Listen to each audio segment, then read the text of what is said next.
sebuah kabupaten atau wilayah itu membangun pariwisatanya. Karena kita tahu pariwisata itu punya multiplier effect yang sangat luas gitu ya.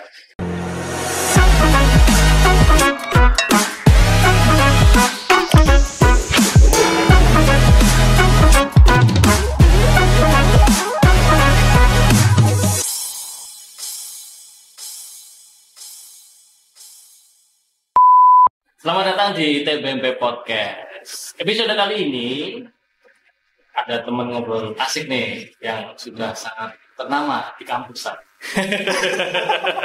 Baru terkenal di kampus. Iya, ada dosen S1 Perencanaan Wilayah dan Kota Ahmad Amri Nur STMT. Oke.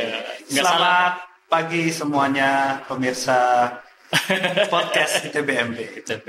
TBMP Podcast dong. Oke, TBMP Podcast. Nah.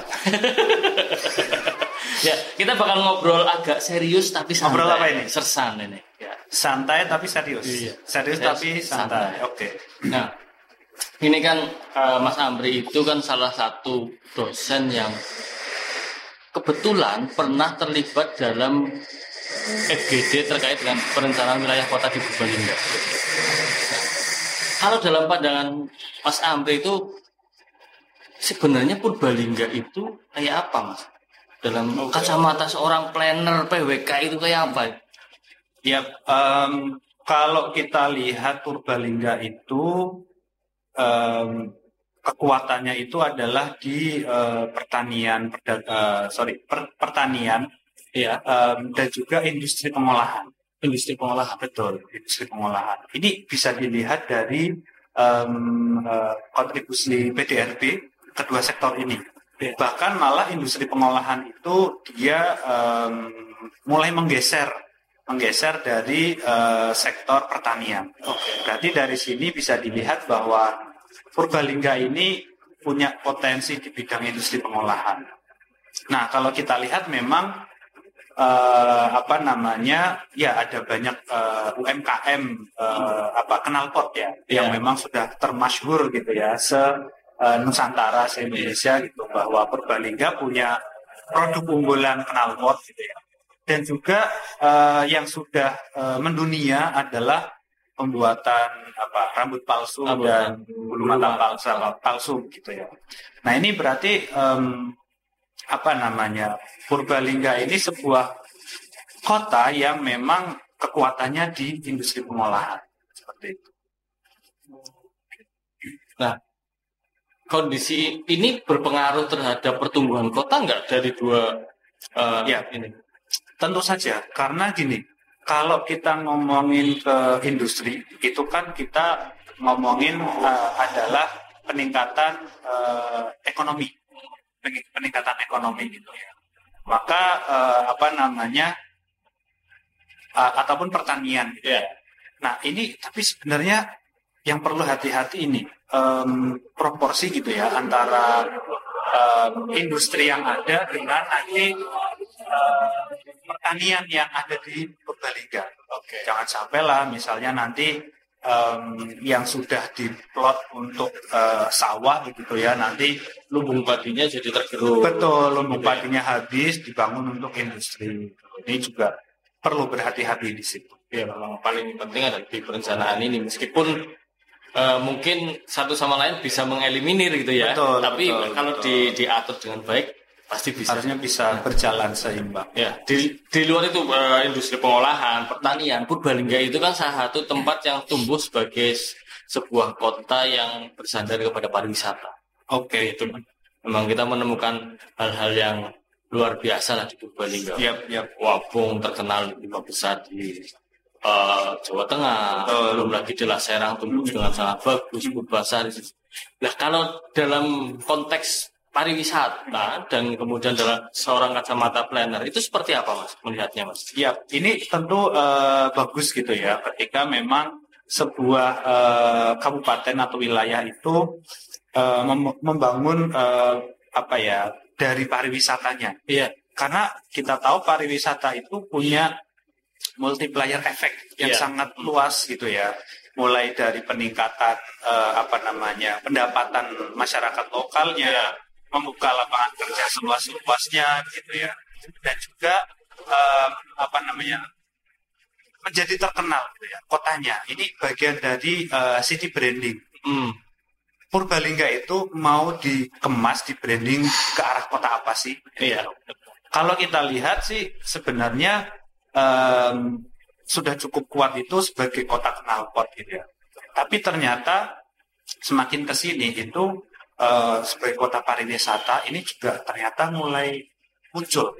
Ini tidak lepas dari memang mulai bergeliatnya gitu ya destinasi-destinasi wisata yang ada di Kabupaten Purbalingga. Oke. Ya, tapi mungkin gini, saya kebetulan belum melihat dokumen perencanaan pariwisata daerah.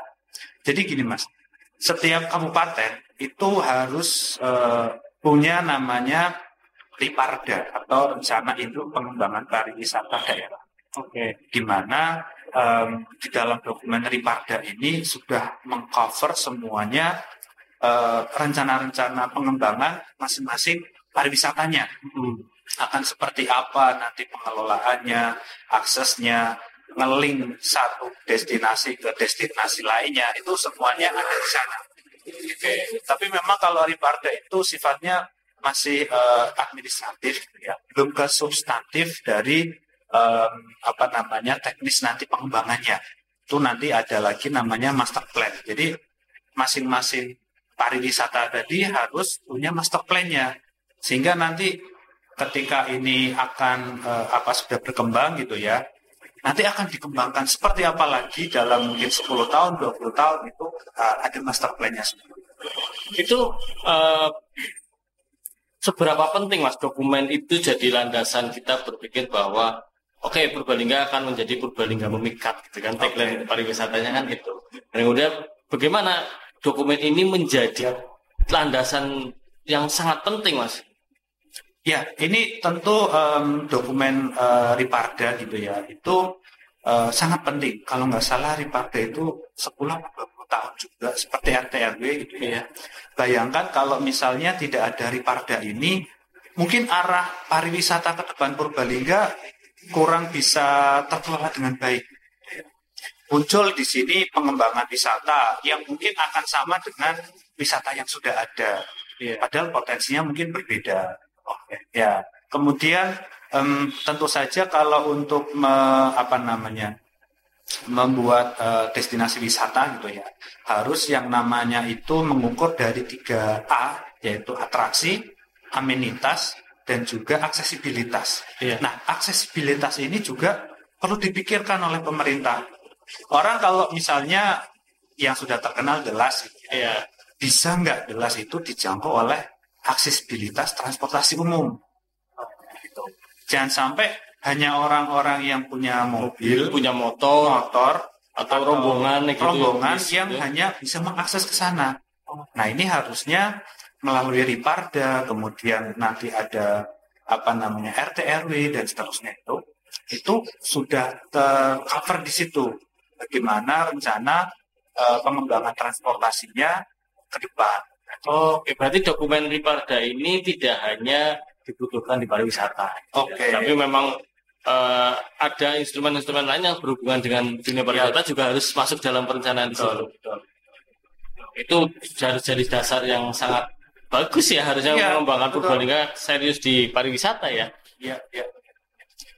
Nah, kalau Mas Amri melihat sendiri, kita ini kan di Purbalingga itu kan pariwisata banyak di wilayah utara gitu ya. Terus kemudian sekarang alhamdulillahnya Purbalingga bandara sudah ada akses selatan ya. Di selatan. Kereta api juga ada, exit tol di Pemalang juga mempermudah transportasi kita. Bahkan kabarnya kita juga punya exit tol di daerah Kemarkon sana. Kalau melihat hubungan pariwisata kemudian transportasi seperti apa Mas? Ya, tentu saja kita kalau mau ke tempat pariwisata itu tadi harus ada aksesibilitas gitu ya. Nah, dengan dibukanya tol, kemudian ada bandara, kemudian ada kereta gitu ya, itu sangat nanti mempengaruhi dari banyaknya pengunjung yang datang. Orang misalnya kehabisan tiket kereta misalnya di waktu-waktu tertentu, masih ada namanya alternatif bis gitu ya, naik angkutan umum bis gitu. Karena kita ada terminal tipe A gitu ya di Gomosari, ataupun misalnya orang yang mau naik pesawat juga sudah ada bandaranya gitu ya. Sehingga memang hubungannya sangat kuat gitu ya antara aksesibilitas dengan pariwisata. Sangat keduanya itu sangat saling melengkapi lah. Seperti itu. Jadi ada destinasi, ada daya tarik wisata ini harus bisa dijangkau dengan transportasi yang lebih baik. Ya, meskipun pribadi atau angkutan umum itu harus umum. Ya, Purbalingga punya potensi besar kalau melihat kondisi betul, ini betul. Semuanya ada, mau jalur apa ada, cuma kurang air kan ini. Karena nggak ada sungainya, ataupun laut gitu ya, nggak ada laut. Mantap. Ya. Nah, kalau ini Mas, kita geser sedikit dalam konteks pariwisata di desa kan. Kemarin kita jalan-jalan juga kan ke desa, gitu. Terus beberapa kita juga sambil ngintip beberapa tempat wisata di Purbalingga. Ada Wabung, ada apa. Kita ngobrol yang di desa nih. Di Purbalingga itu banyak desa wisata, level rintisan atau yang sudah sangat populer gitu ya. Tapi kebanyakan destinasi ini ada yang tumbuh pesat kemudian drop. Ini kalau dalam kacamata seorang peneliti, problemnya apa, Mas? Ya, memang salah satunya adalah tentu saja SDM. SDM, ya. Karena kalau untuk potensi gitu ya, masing-masing wisata atau desa wisata itu pasti berbeda-beda. Mungkin kalau kita lihat di wilayah utara, yang bisa dijual adalah kondisi geografisnya, alamnya, suasananya gitu ya. Maka yang muncul ya seperti Delas, ataupun nanti rencana kita mau mengembangkan Siwarak di sampingnya Delas gitu ya, untuk bisa Nanas itu ya berarti ya. Yang Nanas betul, Siwarak itu juga punya potensi luar biasa ke arah sana agrowisata. Nah, tapi mungkin di desa yang potensinya tidak seperti yang wilayah utara gitu ya, itu jangan memaksa untuk seperti yang ada di utara. Nah, maka perlu digali potensinya apa. Yang misalnya gini, potensinya ada air aja. Berarti kan arahnya mungkin ke pemancingan, ke Mina Politan, Mina apalagi seperti itu ya. Nah, itu kan dilihat lagi potensinya. Jangan dipaksakan misalnya tidak ada airnya tapi mau mengembangkan wisata pancing seperti itu. Nah, itu udah pasti nanti tidak akan berlanjut. Airnya terbatas malah bikin kolam renang. Nah, kolam renang nanti airnya hijau itu ya. Itu kan enggak sehat malah masuk problem baru. Ya. Nih berarti yang paling penting tadi adalah SDM. Kemudian konsepnya tidak jangan sampai tiru-tiru atau ramai viralnya apa gitu ya Mas ya, tapi jangan yang ke potensinya seperti apa ini. Makanya desa-desa ini memang harus melihat dirinya sendiri itu potensinya apa, nggak boleh. Aku kayaknya bumdes daripada nggak ngapa-ngapain bikin wisata gitu, jangan. Ini ternyata ngobrolin sebuah kota dalam kacamata seorang planner PWK ini asik juga ya Mas ya ternyata asik, karena memang banyak hal yang saling berhubungan ya. Betul. Ngomongin kota tidak hanya soal kemiskinan saja, tidak hanya soal ruang terbuka saja, tapi banyak hal yang bisa kita lihat sebenarnya. Ini kenapa PWK itu kemudian ke depan prospeknya bagus banget ini. Mudah-mudahan itu bagus. Ya, Mas, ini dari sekian banyak masalah nih. Ya, kita menyebutnya bukan masalah, tantangan ya. Kita harus lebih optimis. Ngomongin tantangan di Purbalingga, kemudian tadi ada 3 isu besar: pertanian, industri, pengolahan ya, terus kemudian ada pariwisata. Ini sebenarnya harus mengurai dari mana dulu nih biar progresivitas Purbalingga dari sebuah wilayah dan kota itu lebih gaspol gitu. Ya, sebenarnya saya ambilkan contoh misalnya sektor pariwisata. Nah, mungkin kalau untuk mengurai dari mana dulu itu tentu saja salah satunya adalah SDM-nya dulu. SDM. Betul, karena SDM itulah yang nanti dia bisa berjalan mengembangkan desanya atau pariwisatanya. Kalau anggaran mungkin ya sekarang ada dana desa, walaupun mungkin tidak sebesar kalau kita bandingkan dengan Wabong gitu yang sudah besar kayak. Apalagi swasta ya, Swasta pasti lebih besar. Betul. Tapi yang paling penting adalah ketika SDM itu misalnya benar-benar sadar gitu ya tentang bagaimana mengembangkan desanya, potensi wisatanya, itu nanti harapannya bisa juga bisa berjalan, berkembang maju seperti itu. Jadi semuanya harus dimulai dari manusianya, penguatan SDM. Ada lagi Mas selain SDM mungkin? Selain SDM mungkin pengenalan itu ya, potensi tadi, pengenalan diri sendiri, kita itu punya kekuatan apa. Nah, itu yang menjadi faktor yang harus didorong. Faktor yang harus didorong untuk bisa memajukan desa. Jadi SDM-nya dipersiapkan dengan maksimal dan kemudian bagaimana dia harus mengoptimalkan potensi yang sebenarnya ada di desa itu. Betul. Tidak harus mengambil dari desa lain untuk menduplikasi ya. Betul. Terinspirasi boleh. Boleh, terinspirasi boleh, tapi harus tahu potensinya apa. Kalau semuanya mau disamakan ya nggak jadi.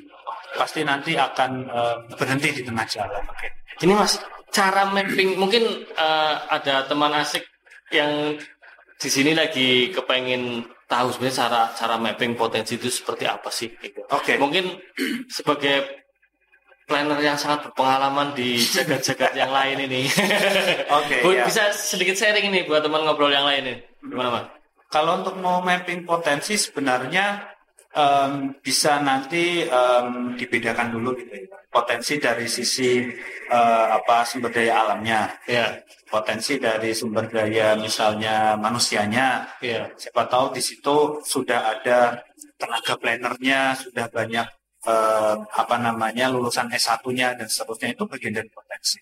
Kemudian juga misalnya dari sisi lokasi juga itu sangat mempengaruhi dan seterusnya.